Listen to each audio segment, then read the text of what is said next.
It's Ramsey Dewey over here in Shanghai, China. Let's talk about the Shanghai lockdown again. If you're new to the channel, welcome. This is Ramsey Dewey in Shanghai, China, the People's Republic of China. I've lived here for almost 15 years. And back at the end of 2019, China locked down. And it locked down for about 3.5 months. And that was a different type of lockdown. Businesses closed. Most of everything in the city of Shanghai was closed down. Most of the country of China was shut down, but you could still go outside and walk around. There was just nowhere to go. This one is different because, man, it's different. Let me try to explain. If you didn't see my other videos, quick recap. We're locked in our apartments. We cannot leave the apartments except to go outside to get a COVID test once in a while. It used to be every day, like the first 2 weeks were basically every day. And now it's like an every other day, every third day sort of thing. So the COVID tests are getting less frequent, but we can't leave the apartments. How do we get food? Well, a lot of us don't. That's the problem. And I made a couple of videos to this effect, and people still keep asking me, like, well, how do they eat if they can't get food? They don't. People are starving. There's an official population of 26 million people in Shanghai. There's an unofficial population, meaning how many people are actually here in the city, of about 29 million people. There are 195 countries, I believe it's something like that. 195 countries that are recognized by the UN as being sovereign states. And this city that I live in has more people than most of them, than most of the countries in the world. So I'm going to relate an experience to you. I was watching the internet. Be careful when you do that yourself, guys. It's a dangerous place. So I was watching the internet the other day, and I saw that Russell Brand, the comedian turned socio-political commentator, who is also still a comedian, has an interesting channel, and he talks about some interesting things, raises some points that get you thinking sometimes. I enjoy his content from time to time, and he made a video discussing the Shanghai lockdown, and I thought, okay, we'll give this a listen, see what he has to say, and he seemed to report it fairly accurately and objectively, and then asked the listeners, hey, I want you to put yourself in the shoes of the people living here. Try to be a compassionate, empathetic person, because for a lot of you people, this is happening on the other side of the world. This isn't real, but what if it was happening in your own country, in your own backyard? How would you deal with this? What would you do, etc.? Just trying to get people to think outside the box, basically, which I think is one of the big appeals of Mr. Brand's channel. And I left a comment, and I said something along the lines of, I'm here in Shanghai experiencing this firsthand, and I also mentioned that I was shocked that the first Western media coverage I heard of these current events was not about the 26 million people suffering from a lack of food and potable water and without access to medical care, etc., locked in their apartments, unable to leave, or the economic blow to this country. Did you know it costs upwards of $60 billion a month to shut this city down? That is the economic cost to China to shut Shanghai down. $60 billion. That's greater than the gross domestic product of many countries in this world. Because like I said, this is a bigger city than many of the world's countries.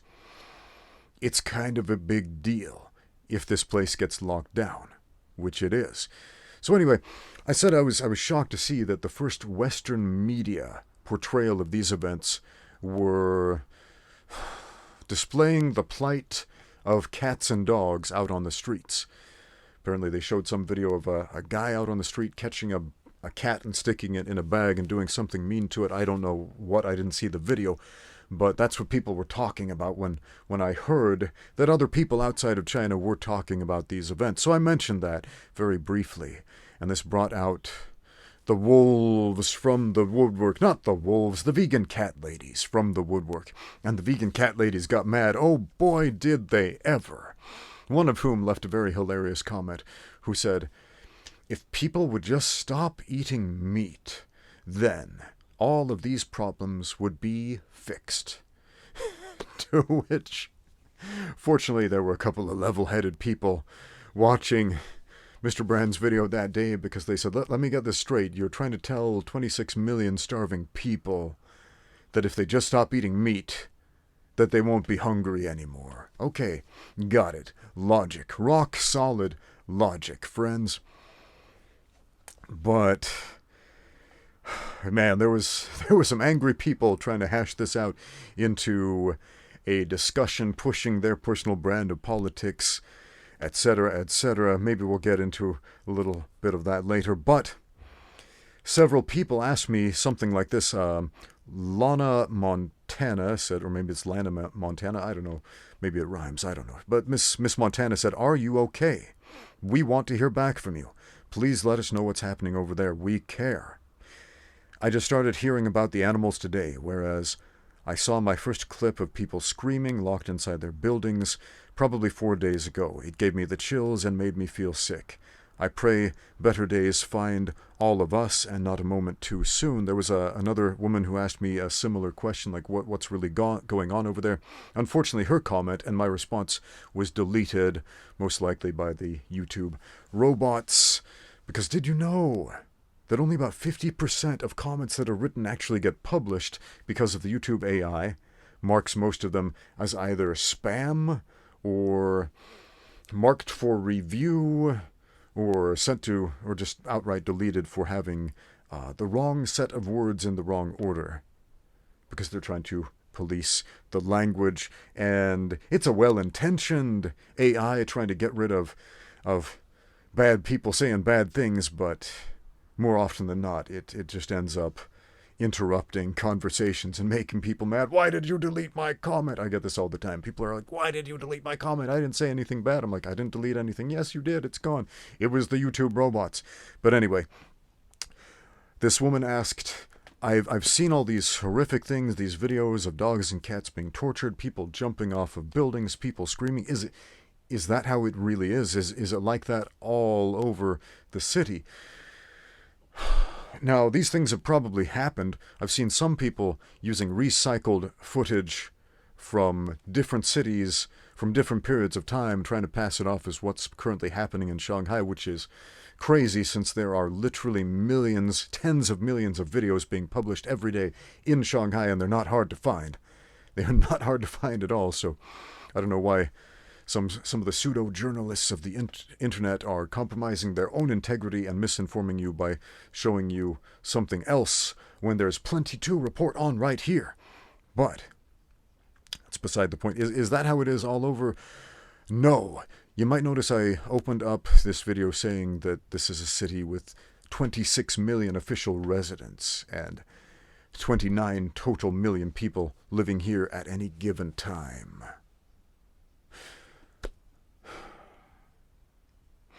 Is there a person in your country doing something mean to a cat right now? Yeah, there probably is. Is there a person in your country jumping off a building, committing suicide right now? Yeah, there probably is. Are there people screaming and suffering and hungry right now in your country? Yeah, there probably are. Now, to the extent of what is happening here in Shanghai, probably not. But the point is, if you cherry pick information from tens of millions of videos uploaded every day in this city alone, you're going to find basically whatever it is you're looking for. Now, do not get me wrong, because there are a lot of people out there looking to feel vindicated, not for some personal... What's the word I'm looking for? Not because they've been personally wronged, but because some person on a screen announced an agenda and they repeated it. And this happens constantly. You've probably done it. I've probably done it. We watch people on screens all the time telling us what to think, telling us what to do, and telling us what to repeat, and we do it. It's called propaganda, but when you call it that, people get really emotional. Why do they get emotional? Because a person on the screen told you to. They told you to get mad about it, and so you did. I have found that there is a slice of the population that will get horrifically angry, regardless of what you were talking about, regardless of what point you were trying to make, if you're in the wrong country. And for quite some time, China was the official national scapegoat of the United States of America. Let me explain what I mean by that. Every few years, the United States changes its official national scapegoat, and it has a lot to do with who the president is at that given time. When I was a kid, at the tail end of the Cold War, the national scapegoat was, of course, Russia. It was the Soviet Union. They were the bad guys. They were the big bad. They were the big threat to freedom and democracy and peace and love and apple pie and all that stuff. And we were trained by the people on the screens, on the cathode ray tube televisions and the radios back then, to fear the Russians, to fear this threat of nuclear war and fallout, etc., etc. And over time, after the Cold War stopped, that national scapegoat kind of went away, and new presidents came to power, and the national scapegoat would shift. And it was pretty unstable from time to time up until 9/11, when some terrorists crashed into the Twin Towers in New York City and sent the entire nation into a great moment of silence and pause and mourning and grief and wondering what the heck just happened. And immediately, without skipping a beat, the government, the people on the screens appeared and gave us a new national scapegoat. Osama bin Laden. Let's go get him. Let's go start some wars. Let's go beat the bad guys. And it started out as one guy, but quickly morphed into pretty much the entire Middle East, and by association, the entire Islamic world. Skip ahead a few years, the national scapegoat changed to China. During the Trump administration, I believe it was, that's when the focus really started shifting there. Why do we need a national scapegoat? Well, politicians use it a lot to get you to ignore what they're actually doing at home, man. Because if there's a big bad, if we turn the world into a Saturday morning cartoon where it's the good guys and the bad guys, the red lasers and the blue lasers shooting harmlessly at each other like G.I. Joes, where we walk away with a moral of the story at the end. Now I know, and knowing is half the battle. Then we can feel good about ourselves, pat ourselves on the back, and get on with our lives. But people love national scapegoats. They want to think of the world in terms of black and white, us and them. And yeah, the national scapegoat has started to shift more recently to Russia once again. And why? Because people on the screens told you to. Because there's a war going on between Russia and Ukraine. And please don't think I'm trying to minimize the reality of war. It's horrific. Many of you have asked me, Ramsey, what do you think of this war? What am I supposed to think of a war? It's huge numbers of people murdering huge numbers of people. What does anybody think of war? Except for warmongers. The only people on this planet who think it's good are warmongers, man.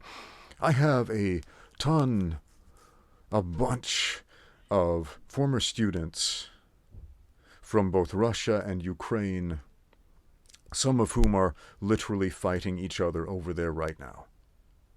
How am I supposed to feel about that? These people that I invested time into training, these people that I love, like brothers, like sons, how am I supposed to feel about that, man?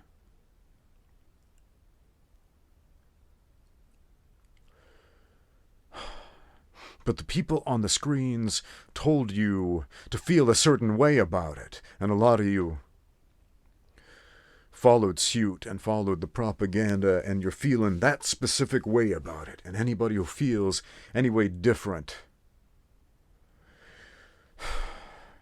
you have no compassion for, no quarter for, no mercy for, no room in your hearts or minds to try to understand why they're not repeating what the man on the screen told you to think or feel. Somebody sent me a comment, I'm not going to mention his name, and I will paraphrase. He said, Ramsey, what did you think of Jesse Enkamp? Yeah, we're talking about Jesse Enkamp, the karate nerd, right now. Why? He said, what did you think of his recent videos with Steven Seagal? I watched his first one, haven't seen his second one yet. I watched his first one because I was interested. I like Jesse, he's a friend of mine. We've made some content together, did a podcast. That was very fun, super cool guy. I like Jesse a lot. And he did a video with Steven Seagal. That was interesting. Steven Seagal is a really prolific and polarizing character in the martial arts community. And it was interesting to see, his take on things. And I think Steven Seagal was very affected by the media, more than he probably wants to let on, because a lot of people joke about him. To many people, he's become a joke. And I think a lot of what he was trying to do in this video with Jesse Enkamp was telling people, hey, I'm not a joke. Like, I really know legitimate things about martial arts. Stop making fun of me. He never said these things, but in part, I kind of felt that was a motivation of his. So, but why am I bringing up this question? Because he said, what did you think of that video? Because Steven Seagal, as far as I know, is friends with Vladimir Putin, and the people on the screens told me that he's the big bad guy that we're supposed to hate right now, and therefore, by association, we should also hate Steven Seagal. Therefore, by association, we should also hate Jesse Enkamp because he made videos with Steven Seagal, who is friends with Putin, who is currently at war with Ukraine, and therefore, you need to denounce him. If you don't denounce him, then by association, you're bad too, because the people on the screens told me to denounce everybody and go on this witch hunt. This witch hunt exactly like, or should I say not unlike, what was going on in China back in the 1950s, where school children were encouraged to rat people out for not complying with the current political narrative. In other words, I'm saying that all of you folks buying into this propaganda and this dogma, calling other people communists and Nazis, look in the mirror, guys. The mirror is hard to look into, is it not? Check yourselves. Think for yourselves. And stop just parroting what the people on the screens tell you to think and say. Ask yourself, why are these things happening? Why am I feeling this way? Why am I repeating these words? What's the end game here of this person on the screen? Who's paying them to say this thing, and why? A lot of the times it goes back to one or two things. A warmonger trying to make money, or one of about 16 corporations pushing an agenda to make more money, which is basically the same thing. Old men dreaming up new ways for young men to die and profit off of it. So let's get back to the Shanghai lockdown and Russell Brand's awakening wonders that commented on my comment that replied to it. A lot of people were angry. They were mad. They were mad at me. Like, don't shoot the messenger, guys. I'm just reporting on what's actually happening here in this city, and you get mad at me. You get mad at me telling me these horrific things like, this is your fault, you pinko commie. I'm not a communist. If you think that, you're a special kind of idiot, man. The de facto ruling party of the People's Republic of China is communist. And that's about the last vestige of communism left in China today. The government is authoritarian. That is different than actual communism, man. Where are the communists? Probably in your government. If you live in America today, man. Oh, did that hurt some feelings because the people on the screens told you to feel shocked and appalled by that? By saying the people in power in the United States, many of them are communists? By another name? Well, yeah. Actually, no, that's too kind. That's too kind. No, they're puppets of Satan. I'm just going to put that out there. A huge percentage of the politicians, of the people, trying to pull your strings and make you parrot the message that they reiterate, that they want you to regurgitate, which they've dropped into your mouth like a mother bird feeding its chicks. They are puppets of Satan, not just in the United States, but across the world. Man. And what does Satan want? To bind you with his chains and drag you carefully down to hell without you even noticing. The greatest trick the devil ever pulled off was convincing you he didn't exist. Now, whether you're taking what I'm saying literally or figuratively, great. Take it. But let's get back to these questions. So, Lana Montana said, are you okay? We want to hear back from you. I'm okay. I got a bunch of angry comments from people saying, it's your own fault that you're suffering. I'm not suffering. I'm not. And I'll tell you why. Because I'm a bit of a prepper. You may not know this, but back in America, where I grew up in the United States of America, I belong to the Church of Jesus Christ of Latter-day Saints, colloquially and pejoratively called Mormons by many people. And a big part of what the prophets of the church told us to do was store food. Store food. It's a different kind of message than what a lot of us generally get at church. We go to church. We want to feel good about ourselves. We want to hear a priest or a pastor tickling our ears with a nice message so we can go on our way. Isn't that nice? Jesus said some nice things once upon a time. Jesus said a lot of things that should shake you to your core, guys. If you really listen to the message that he delivered, and if you're honest with yourself about who you are and what you're doing with your life. Man. To go on a tangent, let's talk about prosperity gospel for a minute. Prosperity gospel is a pernicious evil, and the priests and the preachers of prosperity gospel are also puppets of Satan, and the devil's pulling the strings. Why? Because they're teaching literally the opposite of what Jesus taught. The idea of magical thinking, that if you just believe hard enough and pay them enough money, then you'll buy your way into heaven, and you will be blessed with physical prosperity and money and wealth. You know what that is? That's the worship of Baal. Baal. Yeah, back in Bible times, some people believed in Baal. Baal was the god of the wind and ships. Supposedly he was the god of prosperity that would blow wind into the ships and make them go and allow shipments of cargo to come in and out of port and make people rich. So people worshipped Baal back then in the ancient Middle East, man. And along comes Elijah, and he challenges the priests of Baal. And he said, guys, this isn't right. You need to worship the Lord your God, the Lord of hosts, the great Jehovah, the great I am, the Almighty. Baal is not. who you think he is. And they had their little contest. The priests of Baal lost. Elijah gutted them with a knife, killed them. Queen Jezebel wasn't very happy about that. And the Jezebels of today are not happy about that either. They're not happy about a message of righteousness and truth.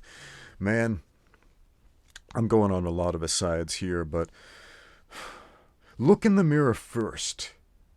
Before you start pointing fingers at the rest of the world looking for a national scapegoat, look at yourself in the mirror first. And see if there are any strings on your back with a little devil pulling your own strings, telling you what to say and what to do and how to feel.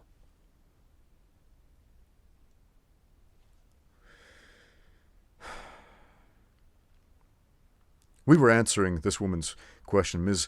Montana wants to know, am I okay? I'm okay, but a lot of people in the city are not. So we stored food. We have enough food to last us a good long while, but a lot of people are not preppers. They didn't grow up in the American prepper Christian LDS culture that I did. And so, again, the way of life in Shanghai for most Shanghainese people is go day to day. A lot of people don't own a refrigerator. A lot of them don't own a range or a stove or some place to cook food or even a hot plate. A lot of people share a single room with a bunch of roommates and just bunk beds and maybe a sink or a toilet if they're lucky. And so a lot of these people are suffering horrifically. And a bunch of folks asked me, is the government helping out? Is the communist government redistributing wealth to these people who need some of that wealth right now? And not much. Not much, to be honest. In the last 2 weeks, the people of my apartment complex got one care package from the government, which included a small duck and a cabbage and a few sprigs of bok choy, one potato, and I think there was an onion there too. And that was it.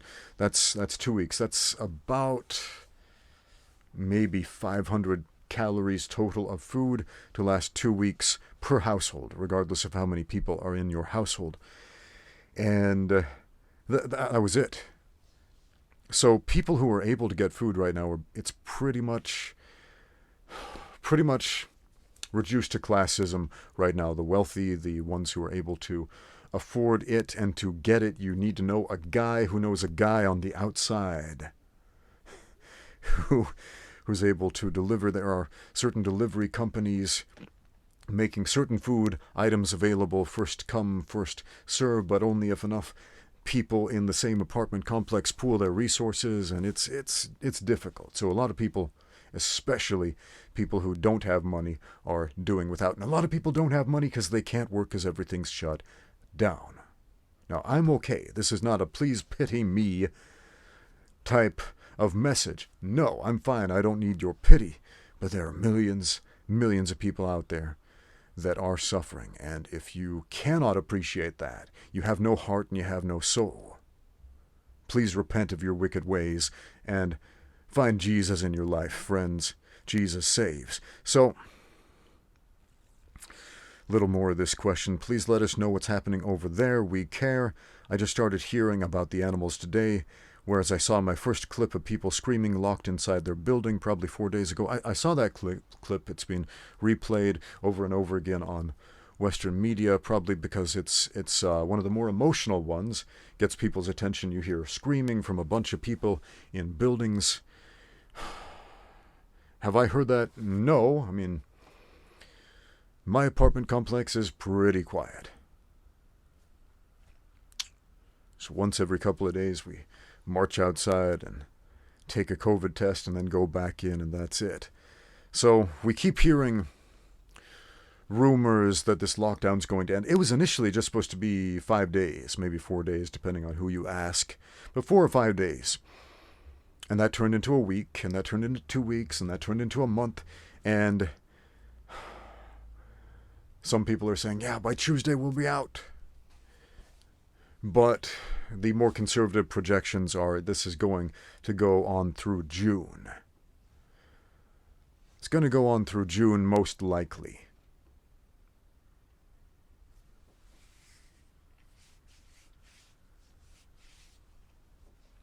What else did the Awakening Wonders say over at Russell Brand's page on his video about Shanghai?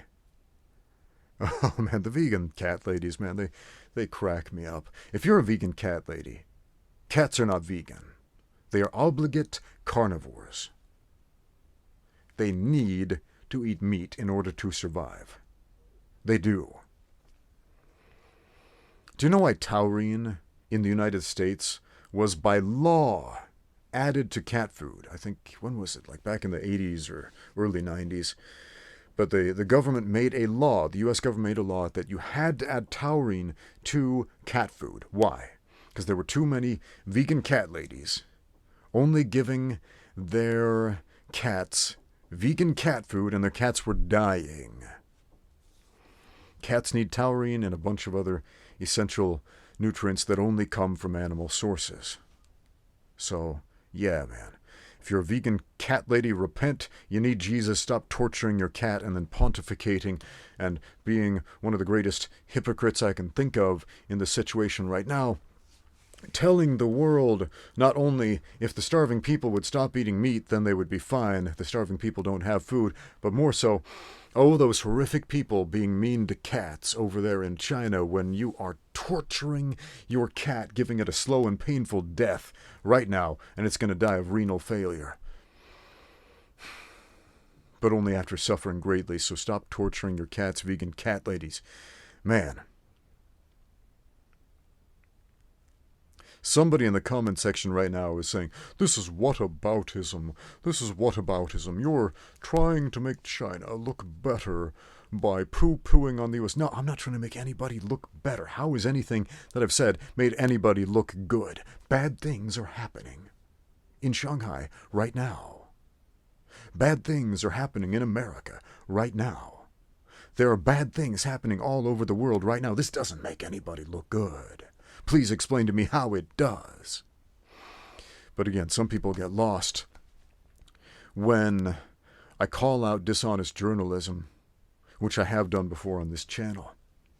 Objectively bad journalism misinforming people and misdirecting people from the real issue that needs to be solved. And that's wrong, and that's bad, and it will never not be wrong, and it will never not be bad. And it will never help people. So, I've ranted quite a bit about this. But yeah, man, that's what's going on in Shanghai right now. Citywide lockdown in a city bigger than a lot of your countries out there today. Calling it a city it's misleading for a lot of people. I grew up in a city that had 800 people the day I was born. It's got a little over 1,000 today. And 29 million people. That's a huge jump up. The human mind can't fathom how many 29 million people is. Man, at age 19, I went to Argentina. I was a missionary for the Church of Jesus Christ of Latter-day Saints in Argentina. And at one point, I was in the city of Olivos. Briefly, I stayed there for about 2 months. And I went to a high-rise building, and I had a view of, what is that big street in Olivos? Man, I don't remember the name. Anyway, it's a huge pedestrian street. And I looked down from this big building, and I saw thousands of people all at once, just out on the street. Thousands of people. More people in one place than I had ever seen in my life up to that point. And it blew my mind. I was like, wow, that's a huge number of people. And it was probably just thousands, like the amount that would fit in a stadium. Something like that. And when I first stepped foot on the Shanghai metro, on the subway here my mind was blown again to a larger degree. It made me claustrophobic. I was like, there are so many people here. There are too many people here. It is shocking. Absolutely shocking. And, man, going out on Nanjing Road on New Year's Day, on a day where the crowd shifted a few inches to the left and several people died, not far from where I was standing, and I felt the pressure from the crowd, from this immense crowd, just pushing slightly to the left with enough force to kill people, and people piling over each other to get into the subway. Now, this isn't an everyday occurrence in Shanghai. This was New Year's Day, and so there were a bunch of people out there going downtown to celebrate and trying to beat the crowd before midnight or after midnight or whatever the case was, and it was alarming. And how many people was that? That was probably like 100,000 people in one place. 29 million people. The human mind is just not made to even visualize that many people. I mean, most people in their whole lives will really just associate with about 12 other humans. You'll only have close and meaningful relationships with about a dozen other people.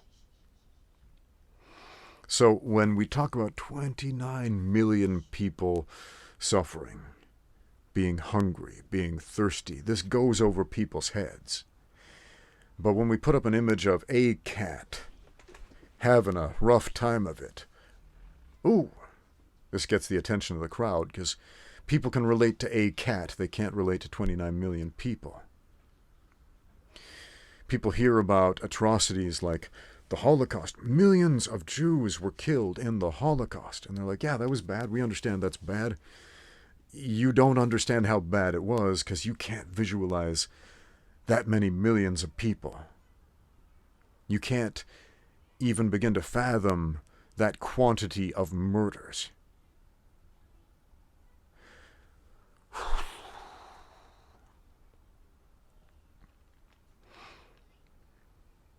Being physically and mechanically removed from violence and atrocity makes it much, much easier to accept and to swallow. It is the spoonful of sugar that makes not the medicine, but the crap go down, man. There's a lot of pernicious evil in the world today, and I hope this isn't a doom and gloom talk to you, but you asked how I'm doing, so I'm telling you the things on my mind. But Ramsey, I came to this channel to learn armbars. Watch one of my videos about armbars. There are quite a few of them. I got a whole playlist on fighting techniques, but sometimes I want to talk, and sometimes I want to make myself known. So a bunch of the awakening wonders of the comment section of Russell Brand started proposing solutions. Well, if the Chinese people of Shanghai would just get together and fight back and depose the despotic authorities that are oppressing them, then they would be just fine. Spoken by people who have never been in a fight in their lives, let alone tried to stage a coup against one of the world's major superpowers. Let's entertain this thought for a minute.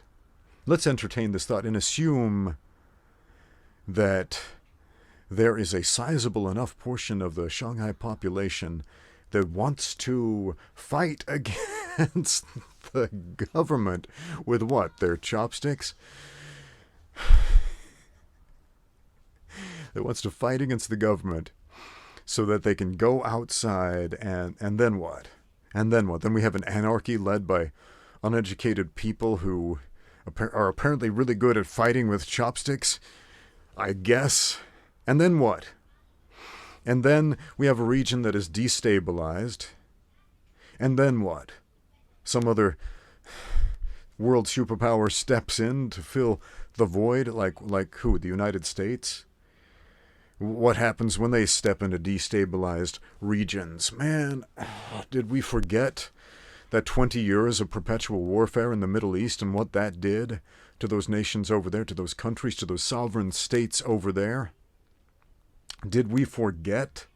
I know a lot of you aren't even 20 years old watching this, but man, that's been going on since I was a teenager, and it's still going on. And what do you want exactly? What do you want? What do you expect to happen? Yeah, let's address some of these if-onlys, because there were a lot of them. My children are shouting and screaming back there. I don't know if you can hear that, but I can, so I'm getting a little distracted. But, okay, let's assume for a minute that out of the 26 million, we're going with the official population here, let's say 10% of those. So we've got 260,000 people rise up and overpower their friends and their neighbors who are monitoring the apartment complex around here, and willingly kill their friends and neighbors who are working with the government to monitor the situation here and maintain the current situation. Then what? They meet up somewhere, and then the national government sends in the national military to squash the situation. And then what? Okay, let's assume they succeed. Let's assume this group of rabble-rousers intent on staging a coup against their own government, they commit this traitorous act, and they overthrow the country, and then what? We have a destabilized region with a grassroots effort, a grassroots militia armed with melee weapons who somehow overcame one of the largest armies in the world while being starved for food and potable water. And then what? They established their own government? Is that one going to be better? Look, I've lived in this country for 15 years, and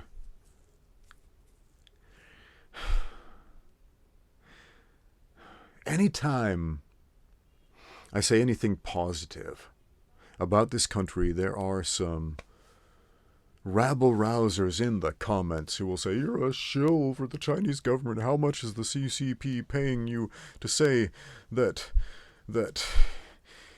everything is not a living hell in this country?" No, man, there are a lot of great things that have happened in this country. There's a lot of great things to learn from that have happened in this country that the world should take note of. But, like all countries, like all governments, there is good and there is bad. And right now we're in a situation where we're slipping into the bad territory, man.